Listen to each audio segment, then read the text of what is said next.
All right, here we go, this 3 o'clock hour. We'll have a couple of comments from Dave Aranda's weekly press conference. Didn't have one last week with the off week. Bob Osmussen joins us. He covers Illinois football for the Champaign News-Gazette.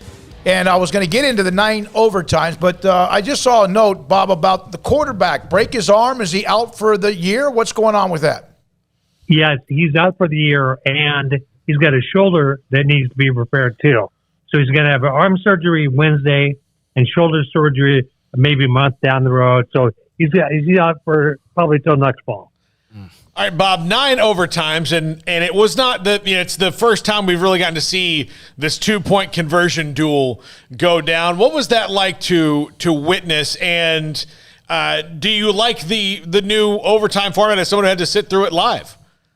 It's not football, right? I mean, it's not football. I think there's not a great solution here other than going back to ties, which we're not going to do.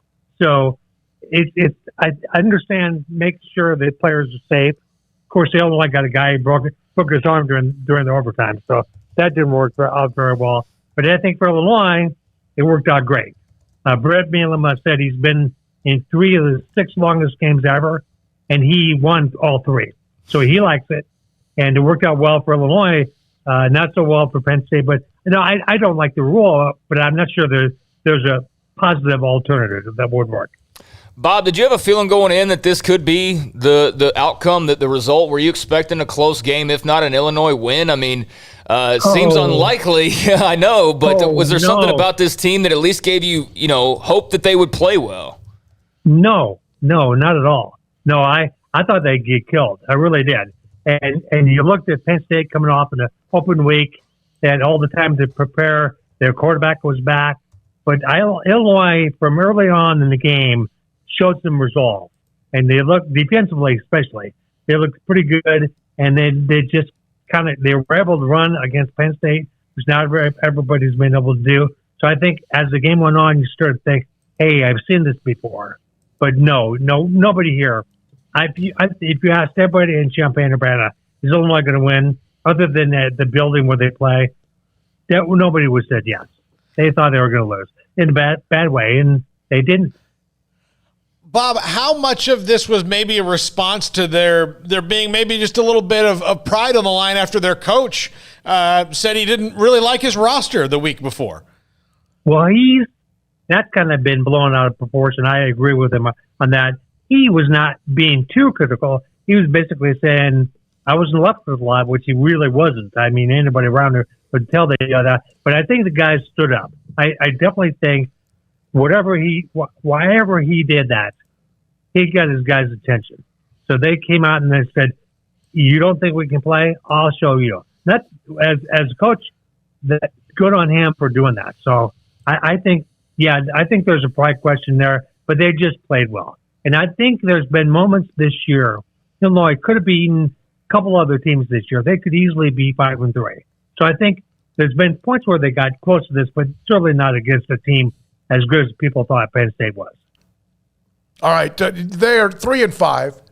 You mentioned a couple of games. They have that loss to UT San Antonio, which obviously is a team in the top 25, and that was hard at the time because probably a lot of people in Champaign, Illinois, don't know much about UT San Antonio. But what will a bowl, if they can get to a bowl, what would that mean? I know that won't be easy, but what will it mean for Brett Bielema? Oh, it'd be huge. I mean, you can't describe how big of a deal what that was because, again, before this game against Penn State, nobody here would say bowl out loud without being criticized. So, no, it would be monstrous because he knows this is not a short-term deal. He's got a 6-year contract. He knows he's got to build up his roster, which he said. But I think, yes, it'd be kind of a head start, a jump start for what he wants to do down the road. And I think Saturday showed the potential for what they can do because they were dominant on the running game. Illinois' running game against Penn State was dominant, like in a way that I haven't seen in a long time. And I think that shows you what long-term what they want to do. So, yeah, I think a bowl would be, but like you said, it's going to be hard.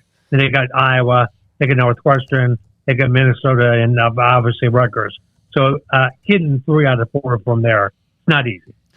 Bob, what do you think is the biggest difference that you've seen so far in a Brett Bielema Illini team and a Lovie Smith Illini team? Well, I think one thing is potential, because I think this staff has already shown an ability to recruit at a higher level than certainly Lovie Smith did. Lovie Smith had the name going, but he didn't have the day-to-day process going. He didn't do all you need to do to get the best players in here. I think these guys recognize they're short on talent long term, so they are on the road all the time. They're making the right connections. He's doing it like Ron Zucker did it. So I think this guy has a much better chance than Lovie Smith ever had. So they have Minnesota next. I was looking at the schedule. Rutgers next, excuse me. And then Minnesota, who's kind of back and forth. Of course, Iowa will be interesting. Northwestern's a team that has struggled this year. So the schedule does become favorable, right? It does. And Iowa's going to be a really tough challenge up there, especially. Week before Thanksgiving, a place that they have not done very well a few years. So that's a hard game. But, yes, the other three are certainly winnable. Minnesota played a little bit better. But, yeah, again, if they had taken one or two of those earlier games against Maryland, against Purdue, then they'd be sitting there a lot better. But still, 3-5. Some people thought after 2 wins they were done for the year in terms of wins. So I think they're ahead of the curve right now. So, Bob, with Sitkowski's injury, is Casey Washington the guy going forward? And I noticed he's a Texas guy, a Round Rock native, so that fits in with us here. But is Casey Washington the man for the Illini moving forward? Well, definitely. He is a strong, power, really good receiver. Quarterback will be back to Brandon Peters. Okay. He'll be the starter probably on Saturday against Rutgers. Okay. But Casey Washington is a really terrific player, made a great play Saturday to win the game. And you're right, Texas, I'd be really proud of Texas. So, yeah, he's an important part of that team going forward. Hey, man, we appreciate it, Bob. Thank you very much. Did 9 overtimes. It's nuts that it went that long when they're trying to keep it from going past 2 or 3. It was crazy, crazy. Thanks for your time. We appreciate it, and enjoy the week. Thanks, guys. Anytime. That's Bob Osmussen from the Champaign newspaper. And that was crazy, and I couldn't take my eyes off it. I wasn't watching maybe any of that game.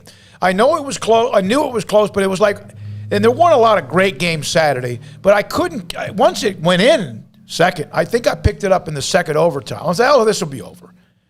And they couldn't score. Neither one of them could score. It's crazy. So did you prefer the LSU A&M overtime or that Illinois overtime? I kind of liked it at first. But then I don't know. I almost think that you should just do the NFL overtime, which seems to me to work out pretty well.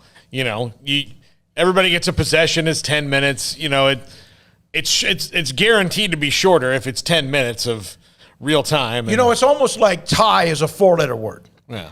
And I understand what they've done in Texas high school football. We've seen games, explode with how long they've gone. But it usually doesn't. This is the exception. Texas A&M and LSU was the exception. You know what I would do? Ole Miss and somebody, whatever that was. Instead of the 2-point conversion, I would do, or I maybe do it at the end, but first 3 overtimes, play them straight. Then go 4 plays from the 10 for a couple overtimes, and then go into the 2-point conversions.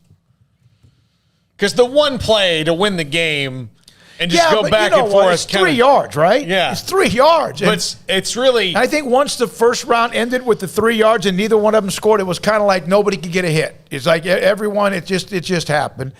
Somebody makes a play, and it didn't happen. But, wow, that was nuts. But and I think that we sometimes... I'm not saying you're wrong on what your new rules would be or what they used to be, or the NFL has kind of made sense. I think there's a little urgency there. You can then slow it down if you want to just tie, but there's nothing wrong with it. If it's a postseason game, like a college playoff game, I get you have to have a final. You have to have a game that ends. But it's almost like, my God, that's like, ew, it's a tie. And if it ends up in a tie, it ends up in a tie. It was supposed to keep people from getting hurt. Too long of a game. Both things happen. Well, here's the thing. There was a new generation of kids like Jack who love soccer, and they're totally fine with ties. Draws. I'm sorry. Be careful.